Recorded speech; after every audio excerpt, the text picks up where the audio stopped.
Hey everybody, welcome back to the show. In today's episode, I want to talk to you about knowing the audience that you want to attract. Let's dive in.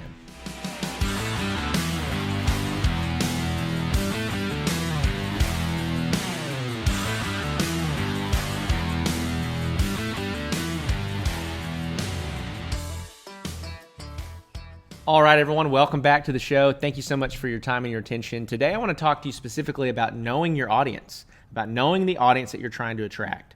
And so many woodworkers or custom furniture makers that we see online that we deem as successful, and the reason that we deem them as successful is because they have a huge following. They have a huge audience, right? But what we don't realize a lot of times is that they may be a content creator, but that doesn't make them necessarily a profitable woodworking business owner, okay?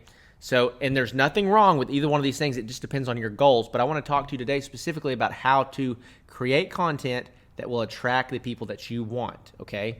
So inside of our space, inside of the woodworking or the custom furniture space or the handmade space, there's really two trains of thought here, okay? Number one, there's the train of thought like, I want to build a business that just sells lots of products to end consumers, and I want to build that type of business. That is focused on, we're actually going to pump out a lot of products. That's more geared toward the general public, okay? That's one train of thought. The other train of thought is that we're going to be a content creator that ultimately serves people in our niche, right? Or people that would be interested in our niche. So you see a lot of these guys online. The way that they have made money is not through producing lots of products. It's through producing really strategic content around joinery, or really strategic content around fun ideas or things, or so on and so forth. And what they the way that they end up monetizing that and making money from that is they monetize it by getting brand deals. They monetize it by creating templates or selling online plans, right, for products that they make. I want to talk to you, though, about knowing the audience that you're trying to attract. Is the type of content I'm producing attracting the type of attention that will help me achieve my goals? That is the question we should ask ourselves. Is the type of content that I'm producing attracting the type of person that will help me achieve my goals? Okay?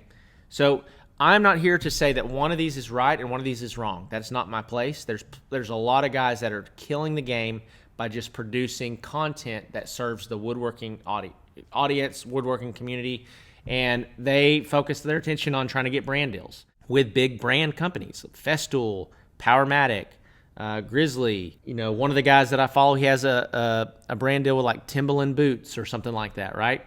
And so that might be one of the ways that you can monetize your content, okay? But that doesn't necessarily mean that you're producing lots of products and making money from the products that you sell. It means that the content you create is valuable. It attracts an audience, and that attracts the audience that these potential sponsors would like to get in front of, okay? Now, if you're trying to sell furniture to buyers, then it requires a different type of content. Buyers that are buying furniture don't care about joinery. They don't care about what kind of wood. They don't care about all the tips and tricks. They don't care about that type of content. They care about the quality of the product, and you have to present those products in a way that you can help them visualize them in their home.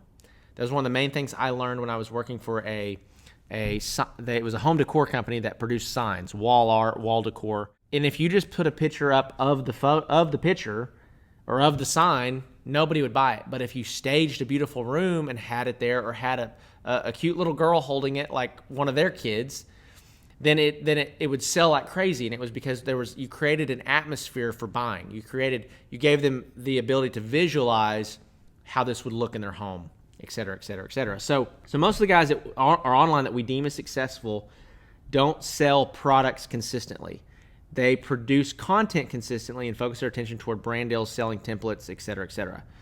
So if you want to create a personal brand in the woodworking space, focus your attention around content that attracts woodworkers, okay? If you want to create a business selling products, focus your attention around content that your buyers would find attractive. I think this is one of the things that I can give you that would help you the most, because a lot of people are trying to find their voice. on social media. And what's really deceiving about all this is what makes this difficult, is that if you put out a piece of content of you like with a chisel and it's like ASMR, it's super satisfying to hear. It's like you're zoomed in it. You'll probably post that on TikTok or Instagram and get 100,000 views, right? Well, it's like, man, I'm successful. Like, this is great content. I should put more of this out. It's deceiving. Those metrics don't matter if you're not selling more, okay? So this is what is so hard about this. If your goal is to build a custom furniture company, you cannot be distracted by metrics around what content blew up on social media. I would rather 10 buyers see that piece of content and buy than 100,000 people that have no interest in buying, don't know anything about me or my brand, but it made me feel good. It inflated my ego. It made me feel like I was something special, right? That's why I'm okay with growing a YouTube channel by 3 subscribers a day, right? Or 10 subscribers a day. It's because I'm trying to attract a very specific type of audience that's trying to build a business around woodworking or handmade business, right? And so I know that I'm not in an industry or a niche where it applies to everybody. If I was talking about marriage, it would apply to everybody. If I was talking about, or most everybody, obviously not everybody, but if I was talking about personal finance, it would attract almost everybody, right? I'd have millions of eyeballs that I could potentially attract. Well, I'm serving a very small niche, and I'm doing that on purpose. And so I don't get encouraged or discouraged by views. I don't get encouraged or discouraged by the amount of subs. I don't get encouraged or discouraged by any of those metrics, because I am trying to specifically attract a very specific type of person. And every single one of those subs or likes or follows matters, okay? So for you and your custom furniture business, or you and your woodworking or handmade business, take that to heart, to know that you don't have to have a giant content machine that has thousands and thousands of likes and views in order to sell a lot of products. I have clients right now, y'all, that have 1,000 Facebook likes, maybe 700 Facebook likes, 1,500 Facebook likes, that are making 20 grand a month, right? And so there's not a direct correlation between profit and views, or profit and follows, or profit and those sorts of things. Now, eventually, we want to continue to grow those numbers. We don't want to just completely disregard it, but at the same time, it's not a direct correlation. There's not a direct correlation to it.